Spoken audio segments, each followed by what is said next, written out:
guys, welcome back to another video. I am so excited to be sitting down and talking to you because I feel like it's been a really long time. Currently it is Friday, you're seeing this video on Sunday, so it's like real time out here, you know what I mean? Because like a lot of my vlogs are pre-filmed and they don't come out for like 2-3 weeks at a time, so it's different sitting down right now talking to you guys and then you seeing it so soon, so it's just like exciting, you know?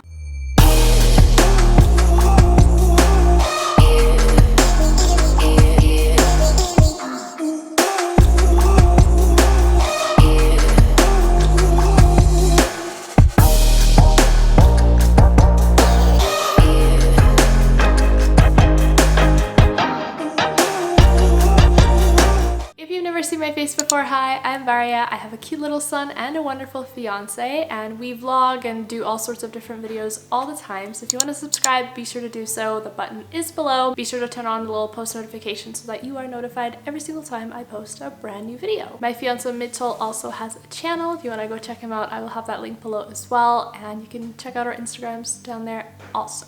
Today I wanted to sit down and film this video because I've had it in the back of my mind for a really long time, and finally I've decided to like wrap up this list and just sit down and talk to you guys about some of my favorite money saving tips. A lot of these do kind of have to do with college things, since I am in college and have been for the past almost 2.5 years, so I have accumulated a few tricks to put up my sleeve and share with you guys, but also a lot of them are just money saving tips that can be applied to pretty much everyone. I don't talk a lot about money on my channel.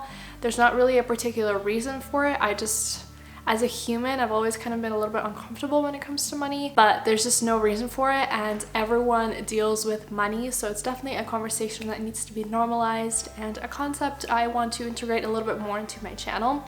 So if you're interested in that, I would be down for that kind of content. Be sure to give this video a thumbs up so I know and can do more in the future. Also, I would love to know your best money saving tip. Be sure to leave that in the comments below so we can all help each other out and save all this money, because that's so important. Money and saving money is honestly such a huge part of life, and I feel like when you are a young adult or kind of transitioning into that stage, right now there's a lot of materialism that circles the internet and just like everyday life, and you almost feel pressured to spend your money rather than put it away for this ambiguous cause in the future. But I've always been pretty stingy when it comes to my money. I like to be frugal, I like to save. Honestly, in like most concepts or most aspects of my life except for travel, I am like fully blind when it comes to travel. I just love it, and I feel like I would rather take a trip than buy a nice expensive purse. Do you know what I mean? It's just like more joyful and just more fulfilling to me. So I just want to share a few of my favorite money saving tips because it's important, especially as a college student. I take out loans, so these loans I'll have to eventually pay back, and I want to save as much of my money as possible so that I have to pay less in the future. The first tip I have for you is to be aware of alternative produce resources. This can really go either way, I think, depending on where you live. But for us, if we just go to a regular grocery store and pick up all of our produce there, we will be spending so much more money than if we go somewhere else and buy the exact same produce. Somewhere we go is kind of like it's somewhat of a farmer's market, but it's not outdoor or happens once a week, like they're open all week long. But they just have really awesome local produce that we're able to buy at a fraction of the cost, and it's tomatoes, you know what I mean? So it's just really cost effective. So I would suggest that you look into little produce, little shops, because there is definitely a few in our city for sure that we have been to and have explored.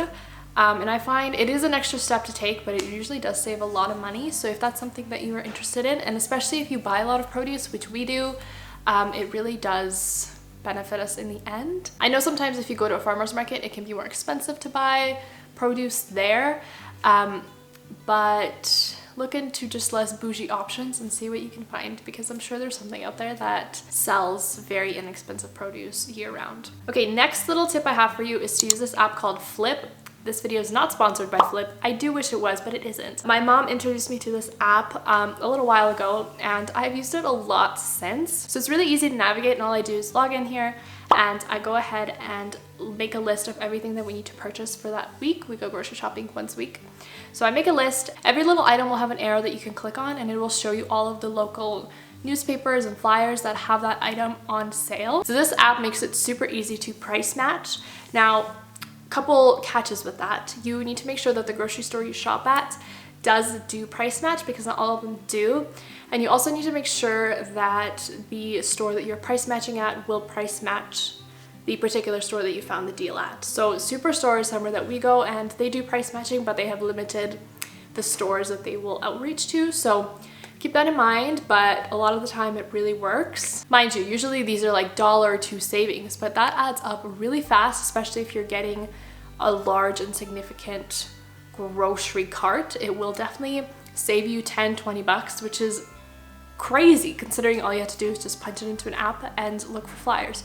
So I will go ahead and make the list prior to going to the store, and then at the store I will just go ahead and look through those flyers and see what's on sale so that I can price match at the very end. And this doesn't just go for groceries. I know when I worked at Sport Chek, people would come in frequently with a particular pair of shoes or something on a different website for a cheaper price, and we would price match it. So it doesn't have to be groceries. You can literally ask anywhere if they do price matching. In that case, if you're just buying one particular pair of shoes, it might make sense to go to the store that has it on the sale. However, they may have limited stock. It may be farther from you, so you may be saving a lot of money, time, and gas to just go to your local mall, go to the store, and just get the shoe and price match it at the cash. So something to keep in mind, and something that I've seen people do all the time. Also, something I find that saves us a lot of money is planning ahead for our week. So this is not something we've always done. When Mitchell and I first kind of started dating and living together and just figuring life out together, we would go to the store once a week, but we didn't have like a meal plan. We would just simply buy things like cereal and milk and whatever, things that we kind of would go through anyways. But then I would find that every day I'd be at the grocery store buying those little few things for our dinner that night. So I would literally be at the store 5 times a week. And not only is that not time effective, I would be spending so much more money, because not only would I be going to a more convenient grocery store that is more expensive, but also I am kind of wasting money and time by going to the store once a week on the weekend or whatever to buy groceries and then continuing to do so throughout the week. So we quickly figured out that that was not working. We were spending too much money and wasting time. So what we would do is we would now, I hate doing this. Like this is my least favorite part of my week, 100%, but it's gotta be done. So once a week we sit down, we pull up different recipes. Something that is helpful, and I actually had someone DM me this idea, which is just beautiful, I need to implement that more, is you would have just like a set of like say 40 or like 30 of your favorite meals or meals that you enjoy having, and then you would write them on a popsicle and stick them into like a jar, and then you would pull them out and then have those meals for the week. What we are really bad at is like we will find a recipe, we'll have it, we'll be like, this is good, and then we'll never make note of it. So when it comes time to come up with a new meal plan, we don't have those recipes that we enjoyed in the past, so we're constantly looking for new ones. So it does like have us try different things, but it's just so time consuming and dreadful. I really don't like doing it, but really important, and I do really recommend you do that. Not only is it cost efficient, but also it saves you time. You're not thinking through the day, like, what are we gonna have for dinner? You know what you're gonna have for dinner. You know what you're gonna have for dinner on Friday. So it's just makes things easy and organized, and it is that like hour of pain a week, but it really does benefit us in the end. And along with that, obviously, you know, plan your lunches, figure out what you're gonna have every single day for lunch and then for breakfast, so that you kind of buy those things, but dinners are kind of more, I feel like you don't have the same thing as often as you do for breakfast as you would for dinner. So something to keep in mind. Now, as a college student, my university, so here's the thing, at my university, we do not have a train line, which is really annoying for somebody that takes transit, because it'd be so much easier if you could just take the train. However, our university is located more in like a residential area rather than like not. I know other schools, and this obviously depends on the school that you go to, but if your school is located somewhat residentially where there are quite a few houses around the place, you are more than likely to be able to find free unlimited street parking. Obviously not across the street from your school. However, if you go a little bit deeper and out a little bit more, you will, I think, for sure be able to find parking. This is what I've done for the last 2.5 years. The parking permit prices are absolutely outrageous at my school. I'm sure they are at any other school as well. So doing this not only gets me in a little walk in the morning, but also saves me so much money, like hundreds of dollars every single year. So I think that's a really cost efficient purchase to not make. My walk is about 15 minutes from the school, so it's really not that bad. It would be more convenient just to park at school and run into class if you're running late, but at the same time, that wouldn't be saving you all this money. So definitely something to look into if you're able to drive around the neighborhood of your school and see if that's an option. Like I said, pretty close to school, or even just like somewhere where you would think to go, a lot of the time it's like 2-hour parking, but then if you get out a little bit more, just a couple blocks out, it's fully free unlimited parking. So I would definitely recommend that option. That's something I seeked out first semester and I was able to find pretty much right away, and I saved a lot of money doing so. This next hack is one of my favorites, and that is to buy kids shoes if you can. If your feet are small enough, you would be able to fit into kids shoes. I'm a size women's like 7.5, and I'm able to fit into kids shoes. And you're saving so much money, okay? And a lot of them look very similar compared to like the kids running shoes compared to adults running shoes. Like there's a lot of similarities between them. It's not all Skechers and sparkles and light up shoes.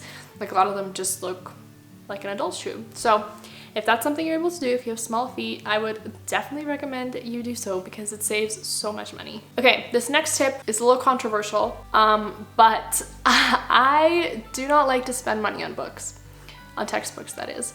However, this is the first, that's not true, actually I did buy a book this semester, but I only spent, I think like maybe $12 or something on it, so it really was not that outrageous. But have I opened it and read it since I bought it? No. I find that textbooks for me personally are completely waste of money. Now, I know a lot of people really need those books, and a lot of professors do really rely on those books for their material, but if you're somebody that absolutely needs books, that are required for class, you need them, do not go to the bookstore and buy those books because they charge just a ridiculous amount of money. You do not need to do that to yourself. You can go ahead, hop on Google and just start Googling.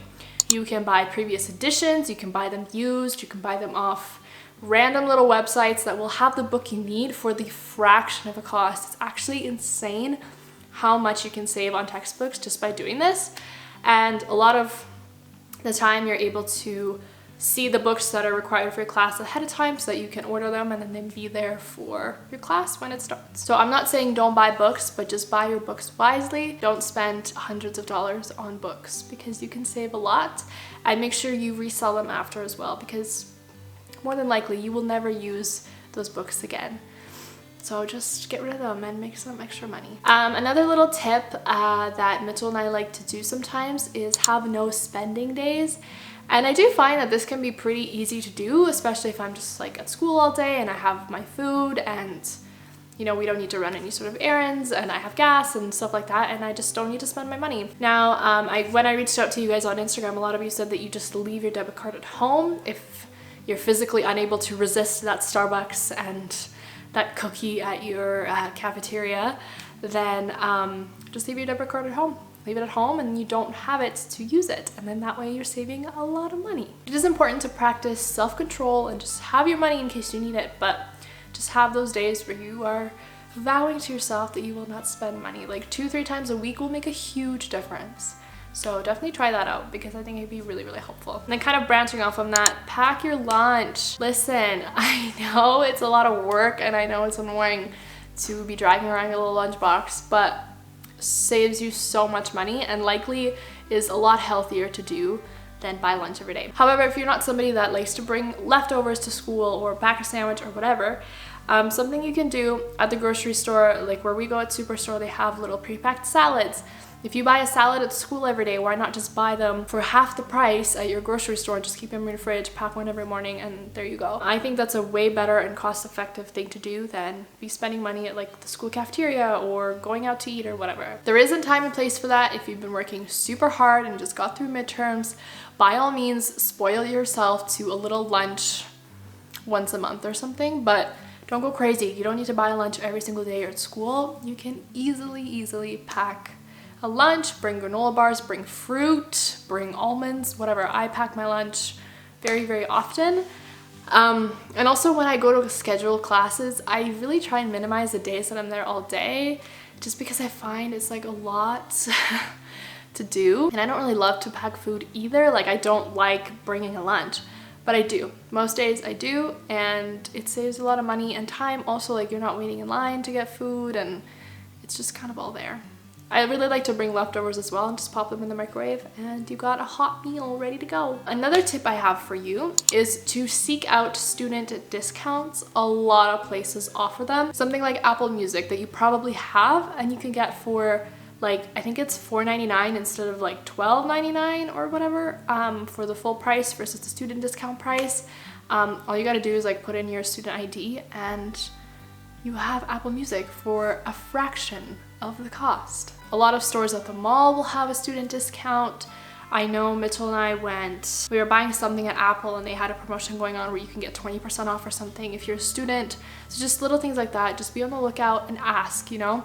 I called our internet company and asked if they had any sort of student promotion. Same with your cell phone, call them, see if they have any deals for you. It's really not difficult to do, and a lot of the time they don't advertise those things, you just have to ask and make the initiative. So I really recommend just carry your student ID with you all the time and just ask. It's just a simple question, and the worst thing they can say is no.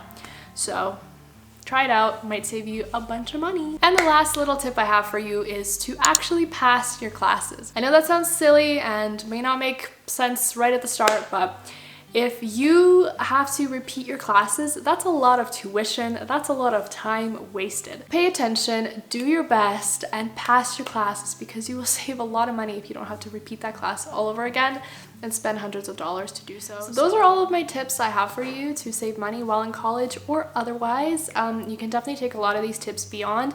You can pack your lunch when you go to work. You really don't have to stick that just to college. You can bring these things with you into your adult life and save money moving forward, because you always have new financial goals and there's always emergencies that come up. So it's always good to have a little stash of money put away, and just be smart about your money, because you know what?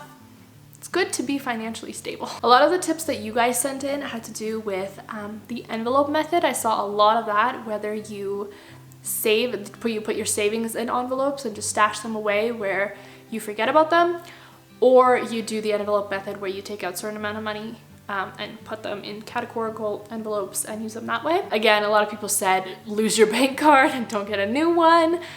Just don't use it, leave it at home. That's a great tip, it really is. Also, there's a lot of people saying limit your eating out habits, also very important and smart thing to do. A lot of people also said do not spend what you don't have, and that is such a crucial mindset. Like, just because you have a $3,000 credit card does not mean that that's $3,000 of free money. That is just there for you to use in case you can't use your debit card or whatever. It's just a safety net, and you cannot spend that money unless you have it to reimburse later. So very important to keep in mind, and honestly so dangerous if you don't wrap your head around that that's not free money, it's just money that you can use in other ways. So also, there are things like the jar thing where you put your loose change in a jar, or you round up your purchases. I know there's apps where you can do that, where you can round up your purchases and then it saves those pennies or whatever. So there's definitely a lot of things out there that you could do to save money. So I really hope this video was helpful and motivational in a sense. I hope that it inspired you to better spend your money, because it's really important to be financially wise, because you don't want to be regretful of that when you are older. I have met people that were so just ruthless and reckless in their 20s and they regret it big time. So it's never too early to start saving. I started saving when I was like 14 years old, probably even earlier actually. Yeah, for sure. You know, my Christmas money and all those things I would save. And at like 15 years old, I was able to buy a vehicle, and you know, now we're able to move out and just like live a lifestyle that we're happy with. Obviously, I'm still in school and I still have loans and all these things, but it's habits. It's things that you have put into your brain and something that you implement into your daily life. I really hope you guys enjoyed this video. Again, give it a thumbs up if you'd like to see more of this kind of content. I would really love to integrate more of these kind of videos into my channel. Leave me your best financial tip in the comments below, and I can't wait to see you in my next video. I hope you stick around. We have some really awesome content coming to you in the next few weeks, so be sure that you are subscribed, turn the bell on, and I'll see you next time. Bye.